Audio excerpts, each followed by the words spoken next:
Crown Heights used to be called Crow Hill. There was a penitentiary there, and I believe an insane asylum.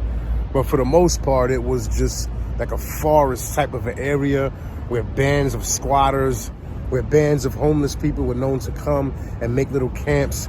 And there were little clusters of mansions throughout the area. And it was never thought to bring the whole area as one until a free black man from the South came up north and purchased a lot of the property as one unit, and then he in turn sold it to another free black man from the South whose name was Weeks, and so the area became known as Weeksville. And it was actually a pretty prominent black community who had their own church, their own newspaper, even their own school, and they created a voting block, which is why they put a lot of these things into place to be able to have voting power.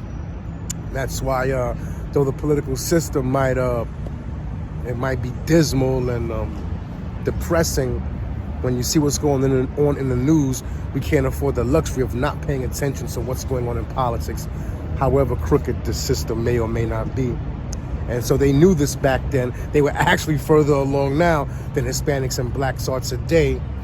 They were thinking along the right lines, and there's a museum now in Crown Heights over by Kingsborough Projects that still has some of those houses from back then. It's situated as a museum. You can visit it, even open the cupboards and see some of the old products they had back then during those times. It's just a fascinating sight. Bring your children. It's very inspiring. But it all, everything comes to an end, and with the building of Eastern Parkway, it just had a huge effect on the real estate in the area, and times changed, similar to how when the Barclays Center was built in the Fort Greene Park Slope area, many people were displaced, not just black people either, not just blacks and Hispanics, just whoever was in the area, working class people, and as is all too common here in New York City, it's out with the old and with the new sometime. It's unfortunate, but like they say, the only thing absolute in life is change.